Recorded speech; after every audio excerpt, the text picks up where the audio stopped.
کریم صلی اللہ علیہ وسلم کا معراج مبارک۔ آپ علیہ الصلوۃ والسلام کو سیر کرائیں گے۔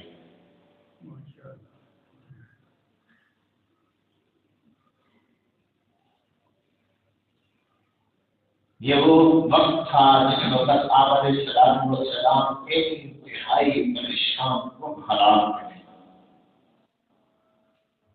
نبوت کی ذمہ داری سونپی گئی تو لوگوں کا ریئیکشن اچھا نہیں تھا، لوگ اسلام قبول نہیں کرتے تھے، مقابلہ کرتے تھے، نبوت کا مقابلہ شروع ہو گیا اور نبی کریم صلی اللہ علیہ وسلم مشفق مزاج تھے۔ جب لوگ مقابلہ کرتے تھے آپ علیہ السلام کو پریشانی ہوتی تھی، یہ بیوقوف لوگ ایمان لاتے نہیں ہیں، اوپر سے مقابلہ کرتے ہیں کہیں پر اللہ کا عذاب نہ ہو جائے، یہ بات کو سمجھتے نہیں ہیں، دلیل کو سمجھتے نہیں ہیں، بات کو سمجھتے نہیں ہیں اور مقابلہ شروع کیا ہوا ہے۔ بڑی پریشانی تھی اللہ کے نبی صلی اللہ علیہ وسلم۔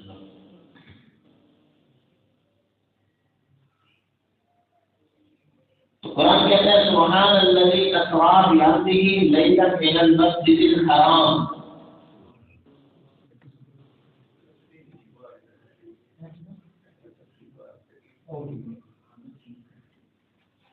پاک ہے وہ ذات جس نے سیر کرائی اپنے بندے کو لیلن ایک ہی رات۔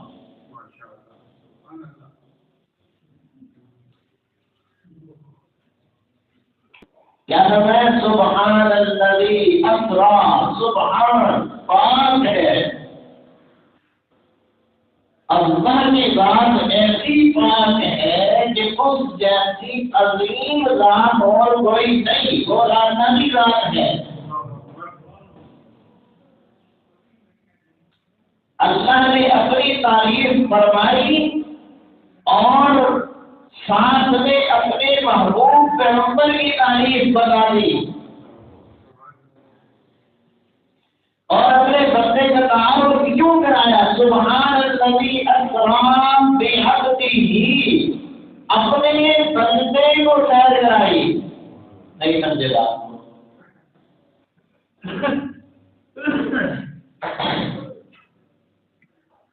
علامہ اقبال کہتے ہیں کہ میں مسجود ملائک ہوں مجھے انسان رہنے دو۔ کیوں کہا یہ؟ میں مسجود ملائک ہوں مجھے انسان رہنے دو، یہ کیوں کہا ہے؟ حقیقی عظمت اسی بات میں ہے کہ انسان ہوتے ہوئے کامل ترین ہو، یہ عظمت ہے۔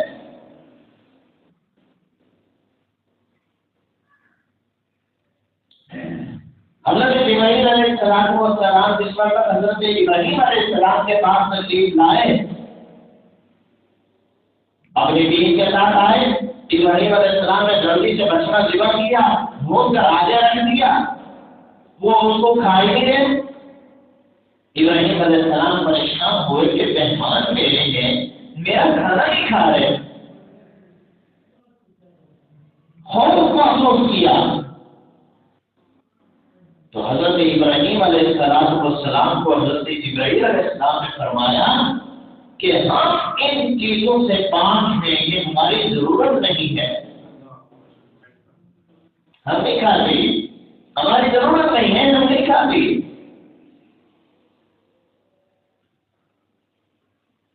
اب ابراہیم علیہ السلام حضرت جبرائیل علیہ السلام کھانے کی ان کو حاجت نہیں ہے، وہ یہ کیسے سمجھائیں گے کہ حلال کھانا کیا ہوتا ہے؟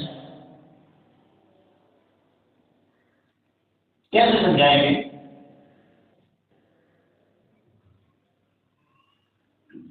ایک اللہ والے کے بعد امام غزالی رحمۃ اللہ علیہ کا جانا ہوا،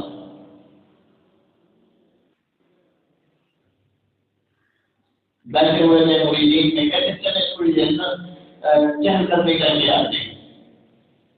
چلتے چلتے ایک جگہ پتا چلا کہ یہاں اللہ والا رہتا ہے، مطلوب آدمی ہے وہ رہتا ہے، اس سے میں دیکھ کر آتے ہیں۔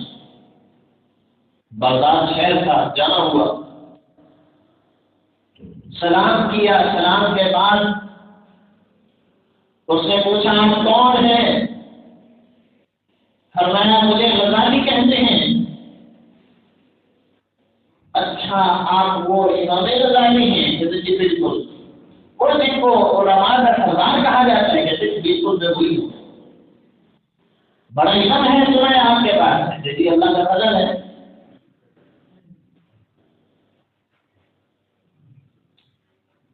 فرمایا اچھا بڑا علم ہے تو پھر یہ بتاؤ کہ کھانے کے آداب کیا ہیں؟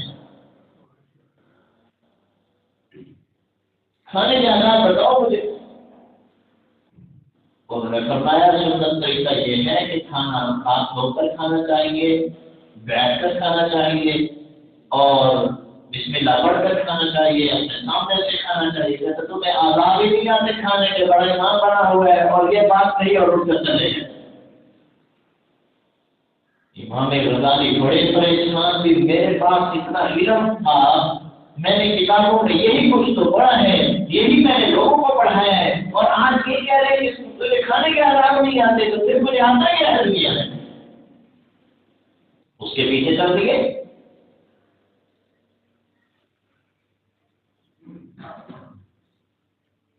وہ پھر ایک جگہ ملے، کہتے ہیں کہ السلام علیکم، کون ہے؟ میں وہی ہوں۔ کہتے بڑا علم ہے تمہارے پاس، تو سونے کے آداب سناؤ۔ ہمیں وضو کر کے سونا چاہیے، اور بستر کو جھاڑ کر بچھانا چاہیے، بستر پہ سونا چاہیے، یہ ساری باتیں جیسے آداب ہیں بتائے، تو ہمیں سونے کے آداب بھی نہیں آتے، کہیں اور اٹھ کر چلے گئے۔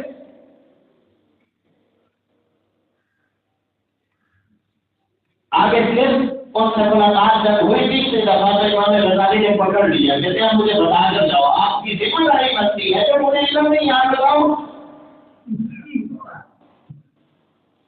فرمایا کھانے کا پہلا ادب یہ ہے کہ حلال کھاؤ، حرام ہو ہاتھ دھو لو، اپنے سامنے سے کھاؤ، سارے حرام بولے جا تو ہے ہی حرام، تو کچھ بھی فائدہ نہیں ہے۔ حلال کھاؤ، حرام سے بچو۔ اللہ کے نبی کا طریقہ، انبیاء کی تعلیم یہ ہے کہ حلال کھانا کھاؤ۔ یا ایھا الناس کلوا من الطیبات واعملوا صالحا، پاک کھانا کھاؤ پھر نیک اعمال کرو۔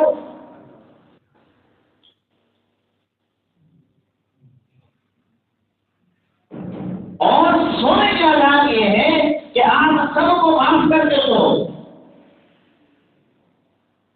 توبہ کر کے سو۔ امام غزالی فرماتے ہیں علم سمجھ کب آیا؟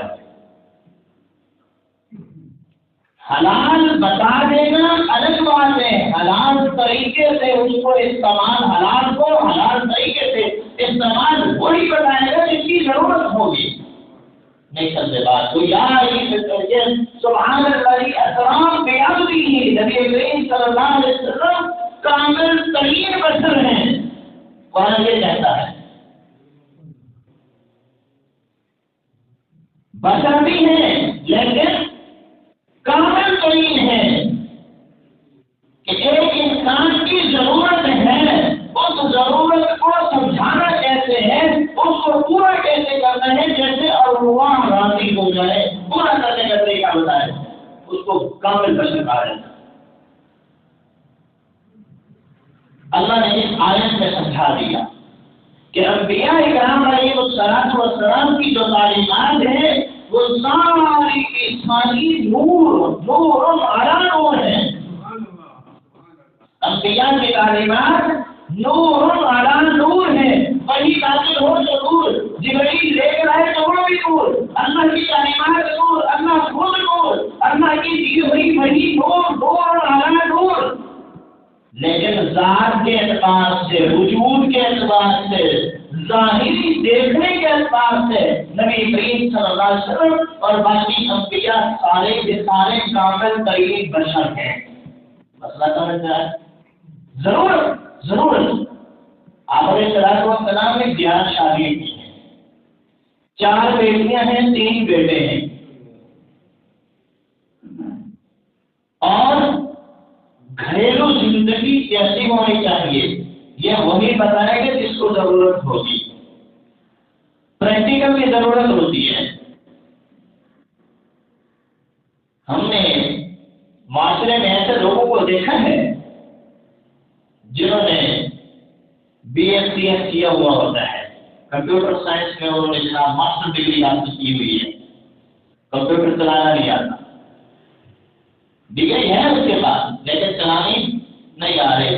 اور ہم نے ایسے بھی دیکھے ہیں جو 5-6 کلاسیں پڑھے ہوئے ہیں، شروع سے کمپیوٹر پر کام کر رہے ہوتے ہیں، ان کو چیزوں میں نام آئے یا نہ آئے چلانا اور گزارے جاتا ہوں۔ اصل چیز ہوتی ہے پریکٹیکل، اور نبی جب دنیا میں تشریف لاتے ہیں تو وہ پریکٹیکل کر کے حکومت کو بتاتے ہیں کہ یہ کام ایسے کرو۔ میں حدیث میں لاتا ہوں، حضرت علی رضی اللہ عنہ فرماتے ہیں کہ میں کیا تم لوگوں کو وہ اصول نہ بتاؤں جو میرے نبی کیا کرتے تھے۔ حضرت مغیرہ میں شعبہ رضی اللہ عنہ فرماتے ہیں کیا میں تمہیں وہ اصول نہ بتاؤں جو میں نے اللہ کے نبی صلی اللہ علیہ وسلم کو کرتے ہوئے دیکھا ہے۔ آپ اسلام میں نماز پڑھی، فرمایا ایسے نماز پڑھو جیسے مجھے دیکھا تم نے۔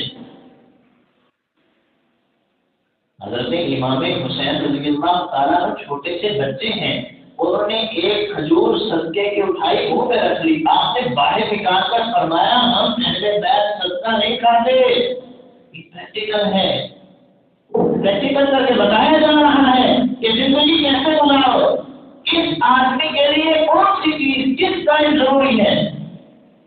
یہ ہے کامل ترین بشر ضروریات کو سمجھا کر بتا رہے ہیں کہ کیسے کرنا۔ یہ قرآن کہتا ہے سبحان الذی اسری بعبدہ، پاک ہے وہ ذات جس نے سیر کرائی اپنے بندے کو، جس نے سیر کرائی اپنے بندے کو۔ سمجھ میں آ گئی بات؟ مطلب سمجھ گئے؟ لیلا من المسجد الحرام، ایک ہی رات میں اللہ سب کچھ کر سکتے ہیں، اللہ سب کچھ کر سکتے ہیں۔ جہاں تک اللہ انسان کو سوچ دینے کے بعد انسان اس پر عمل کر کے سوچ میں ڈال کر ایک فیصلہ کر لیتا ہے کہ یہاں تک یہ کام ممکن ہے، اللہ اس سے آگے نہیں سوچتا۔ یہ اللہ کی عطا ہے۔ سو اللہ الذی اتقن کل شیء، اللہ الذی خلق السماوات والارض، خلق بنانے والے کو کہتے ہیں، سبحان اللہ الذی اتقن کل شیء، کاریگری کو کہتے ہیں۔ ایسی کاریگری کہ اس کے برابر کوئی اور نہ ہو سکے۔ نبی کریم صلی اللہ علیہ وسلم آرام فرما رہے ہیں مکہ میں، فرمایا نیند کی مکمل کیفیت تو نہیں تھی، تھوڑی نیند تھی، تھوڑا جاگ رہا تھا۔ بعض روایات میں آتا ہے کہ آپ علیہ السلام بیت اللہ شریف کے اندر حقیق میں سو رہے تھے۔ بعض روایات میں آتا ہے کہ ام ہانی رضی اللہ تعالیٰ عنہ کے گھر میں سو رہے تھے، وہ بھی مکہ میں۔ ایک رات ایسی گزری کہ 3 فرشتے آئے ہیں، تو درمیان میں جو فرشتہ تھا اس نے پوچھا اپنے ساتھیوں سے کہ یہ کون ہے، ان کے بارے میں کچھ جانتے ہو؟ تو باقی فرشتوں نے کہا کہ یہ وہ ہیں جو زمین پر سب سے زیادہ افضل اور اچھے ہیں۔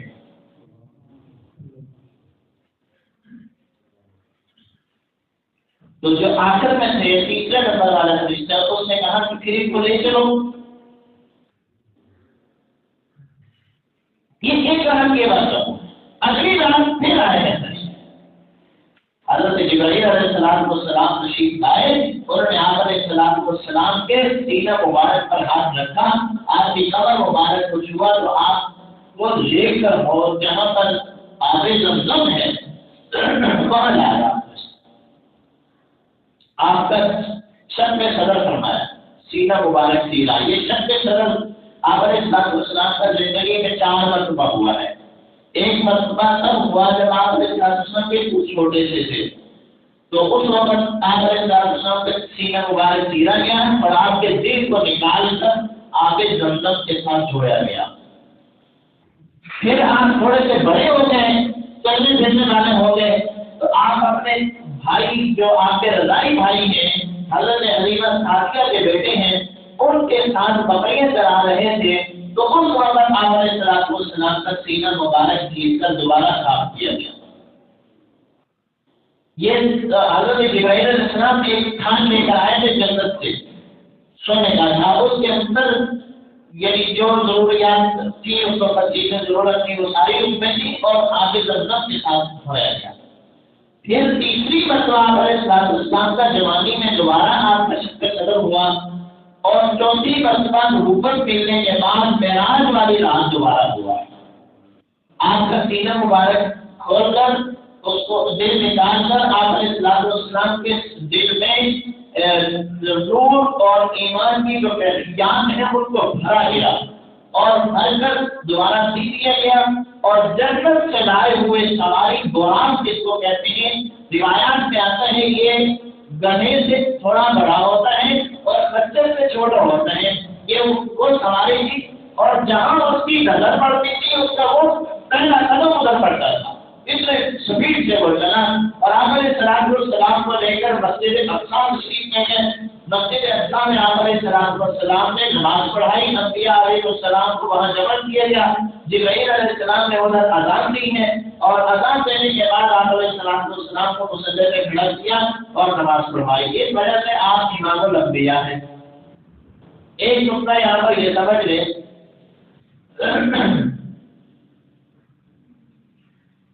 نبی کی تعریف ہے خبر دینے والا۔ نبی کی تعریف کیا ہے؟ خبر دینے والا۔ یہ جملہ تو کام آئے گا جن گرانما کسی بورڈ پر نبی کا معنی کیا ہوا؟ خبر دینے والا۔ اور وہ مرزا قادیانی جو ہے اس کے جو ماننے والے جو جتنے شیطان ہیں وہ سارے کیا کہتے ہیں؟ کہتے ہیں جی نبی کا معنی ہے خبر دینے والا اور یہ خبر دینے والا کوئی بھی ہو سکتا ہے۔ اور اصطلاحی تعریف کیا ہے؟ اور اصطلاح میں نبی کہتے ہیں جو اپنے سے پہلے نبی کی نبوت کو آگے لوگوں کے سامنے بیان کرے اس کو نبوت میں نبی کہتے ہیں، یعنی اس کے اوپر وحی تو نازل ہوتی ہے، نئی کتاب یا نئی شریعت اس کو نہیں ملی، لہٰذا اس وجہ سے وہ کہتے ہیں کہ قرآن بھی یہی، کلمہ بھی یہی، نبی کریم صلی اللہ علیہ وسلم کی نبوت کو آگے بیان کرنے والا مرزا قادیانی بھی نبی نعوذ باللہ من ذالک۔ تو میں آپ کو ایک تاریخ بتا دیتا ہوں، یہ یاد رکھنا۔ نبی کہتے ہیں جس برگزیدہ ہستی نے کامل ترین انسان نے بیت المقدس میں معراج والی رات نبی کریم صلی اللہ علیہ وسلم کے پیچھے نماز پڑھی، وہ سارے نبی ہیں۔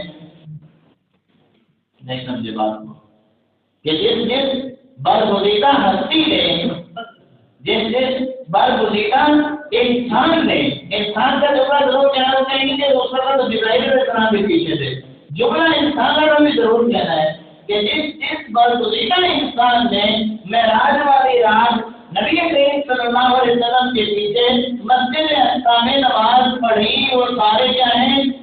نبی۔ مرزا کی طرف سلام وغیرہ سمجھ میں آ رہی ہے بات نہیں آ رہی؟ تو یہ پیغام اس وقت نہیں تھا، نہ یہ اس وقت اس دم پہ تھا، نہ یہ کبھی اس دم پہ آ سکتا ہے، نہ یہ نہ کوئی بھی نہیں آ سکتا۔ بات سمجھ میں آ رہی؟ یہ ہے ختم نبوت کی تاریخ، یاد رکھنا۔ ختم نبوت کی دلیل یہ ہے کہ نبی کریم صلی اللہ علیہ وسلم کے پیچھے جس کامل ترین انسان نے بیت المقدس میں معراج والی رات آپ کے پیچھے نماز پڑھی ہے تو سارے کے سارے نبی ہیں، اس کے علاوہ سارے نبوت کے سارے ہیں۔ کوئی کچھ کہتا رہے، کوئی مسلمہ رضان ہو، کوئی ہو، یہ کام کرنا ہو، کوئی بھی ہو، یہ سارے اس کام سے خالی ہیں۔ تو کہنے کا مقصد ہے کہ آپ علیہ السلام نے وہاں پر انبیاء اور نماز پڑھائی اور وہاں سے پھر آسمان کی طرف گئے۔ پہلے آسمان پر جب پہنچے جبرائیل علیہ السلام نے وہاں آواز دی، دروازہ کھٹکھٹایا تو پوچھا کون ہے؟ تو فرمایا میں جبرائیل ہوں۔ انہوں نے پوچھا آپ کے ساتھ کون ہے؟ فرمایا محمد رسول اللہ صلی اللہ علیہ وسلم۔ تو انہوں نے ویلکم کہا، آپ کے لیے راستے کھولے اور آپ نے استقبال کیا۔ وہاں میرے آسمان پر حضرت آدم علیہ السلام سے ملاقات ہوئی۔ آدم علیہ السلام کو جبرائیل علیہ السلام نے تعارف کرایا کہ یہ آپ کے وہ بیٹے ہیں جو آخری پیغمبر ہیں اور اللہ رب العزت نے اس کو آپ کی اولاد کے پیدا فرمایا۔ تو آدم علیہ السلام نے فرمایا یہ میرا بہت ہی بہت ہی اچھا بیٹا ہے۔ ملاقات ہوئی، دوسرے آسمان پر تیسرے پر انبیاء سے ملاقاتیں ہوتی رہی، ساتویں آسمان پر حضرت موسیٰ علیہ السلام کے ساتھ ملاقات ہوئی، پھر چلتے ہوئے سدرۃ المنتہا پر نبی کریم صلی اللہ علیہ وسلم کے اللہ کے ساتھ ملاقات ہوئی۔ اب یہاں روایات مختلف ہیں، بعض لوگ کہتے ہیں کہ آمنے سامنے ملاقات نہیں ہوئی، بعض کہتے ہیں نہیں آمنے سامنے ملاقات ہوئی۔ تو ہمارا ایمان یہاں پر یہ ہونا چاہیے کہ اللہ نے اپنے پیغمبر کو سیر کرائی، اس سیر کے دوران اللہ نے اپنے ساتھ ملاقات کرائی، جیسے اللہ کی شان شان تھی اور جیسے نبی علیہ السلام کی شان شان کی ملاقات ہوئی۔ یہ عقیدہ ہے، اس سے زیادہ بحث میں کرنے کی ضرورت نہیں ہے۔ اللہ نے اپنے محبوب پیغمبر کے ساتھ ملاقات فرمائی ہے اور اپنی شان کے مطابق فرمائی ہے۔ جو رب زمین سے آسمانوں تک لے جا سکتا ہے وہ آمنے سامنے بھی ملاقات کرا سکتا ہے، اور وہ پردے کے پیچھے بھی ملاقات کر سکتا ہے۔ وہ اس کی شان ہے، وہ جیسے اپنے پیغمبر کے ساتھ اس کا محبوب کا معاملہ ہے، ہم اس کو ویسے ہی مانتے ہیں جیسے اللہ نے ملاقات کرائی۔ ایک بات تو یہ ہے، اب وہاں سے اللہ رب العزت سے ملاقات ہوئی تو ملاقات میں اللہ سے آپ علیہ السلام کی جب آمنے سامنے ملاقات ہوئی ہے تو بات چیت ہوئی ہے، وہ کیا ہے؟ وہ تشہد ہے جو ہم نماز میں پڑھتے ہیں، التحیات للہ والصلوات والطیبات والسلام علیک ایھا النبی۔ اللہ رب العزت نے فرمایا اے میرے محبوب آپ تشریف لائے تو میرے لیے کیا گفٹ لے کر آئے؟ عرض کیا یا اللہ پاک آپ کے لیے وہ گفٹ لایا ہوں جو آپ کے خزانے میں بھی نہیں ہے، آپ کے لیے وہ گفٹ لایا ہوں جو آپ کے خزانے میں بھی نہیں ہے۔ تو فرمایا کون سی ایسی چیز ہے جو میرے خزانے میں بھی نہیں ہے؟ تو پھر اللہ کے نبی صلی اللہ علیہ وسلم نے تشہد پڑھا، التحیات للہ والصلوات والطیبات، فرمایا ہر قسم کی عبادات آپ کے لیے ہے، قولی ہو، فعلی ہو، امری ہو، ساری کی ساری عبادات آپ کے لیے۔ اللہ کسی کی عبادت نہیں نہ کرتے، اللہ کسی کی عبادت کے محتاج بھی نہیں ہے، تو عبادت کے محتاج بھی ہم ہیں، یعنی ہم یہ عبادت کرتے ہیں اللہ کی، اور اسی طریقے سے انبیاء بھی اللہ کی عبادت کرتے ہیں۔ فرمایا یہ ہے ہمارا۔ تو پھر اللہ رب العزت نے والصلوات والطیبات والسلام علیک ایھا النبی، یہ سلامتی کے جو آپس میں کلام ہوا ہے یہ اللہ اور نبی کریم صلی اللہ علیہ وسلم کے درمیان ہوا۔ اللہ نے پھر ایک گفٹ ہمارے لیے بھی دیا جس سے ہمیں بڑی پریشانی ہوتی ہے نا، ایک گفٹ ہمارے لیے بھی دیا ہے، اب وہ گفٹ بڑا مشکل ہے نا، کیسے اس کو پورا کیا جائے؟ وہ ہے نماز والا۔ وہ گفٹ کیا ہے؟ نماز والا، کہ نماز قائم کرو۔ 50 نمازیں ہیں، نبی کریم صلی اللہ علیہ وسلم لے تشریف لائے ہیں، راستے میں موسیٰ علیہ السلام سے ملاقات ہو گئی، فرمایا اتنی ساری نمازیں ہیں، آپ کی امت کمزور ہے نہیں پڑے گی، میری امت کے لوگ حالانکہ کبھی جسمانی اعتبار سے وہ 3 نہیں پڑھتے، کام لے کر آ رہے ہیں، یہ کیسے پڑھیں گے؟ جاؤ اللہ سے کہیں کم کر دو۔ یہاں ایک بات اور یاد رکھیں، حضرت مفتی محمود صاحب رحمۃ اللہ علیہ پاکستان کی قومی اسمبلی میں بڑا ان کا کردار رہا، خطر حکومت کے قانون کے اوپر 3 دن پاکستانیوں کے ساتھ مناظرہ کیا انہوں نے۔ تو وزیر اعلیٰ تھے خیبر پختونخوا کے، بھٹو کے ساتھ ان کی سلام دعا ہوتی رہتی تھی، تو وہ بھٹو نے کہا مفتی صاحب سے کہ مفتی صاحب موسیٰ علیہ السلام نے ہمارا اسلام خراب کر دیا ہے۔ کہتے کیا؟ بھٹو صاحب کہتے ہیں کہ موسیٰ علیہ السلام اگر اللہ کے نبی کو بار بار نہ بھیجتے اوپر اور نمازیں 50 ہوتی تو بہت اچھا ہوتا، یہ مولوی نمازیں پڑھتے رہتے، ہم آرام سے حکومت کرتے رہتے، اب 5 نمازیں یہ ایک پڑھ کے پھر آ جاتے ہیں ہمارے، تو ہمارے لیے تو یہ پہن پڑھنی مشکل ہو رہی ہے۔ اور نمازیں جس وقت رہیں گی تو اللہ کے نبی صلی اللہ علیہ وسلم کو حضرت موسیٰ علیہ السلام نے فرمایا ابھی جاؤ، ابھی اور کام کرا لو۔ اللہ کے نبی صلی اللہ علیہ وسلم نے اللہ رب العزت کے سامنے جب یہ بات گزارش کی تو اللہ نے فرمایا ہم جو فیصلہ کر دیتے ہیں اس کو مکمل کیا جاتا ہوتا ہے۔ نمازیں میں نے 50 دینوں والے لیے رکھی ہیں، ہم پڑھو تو 5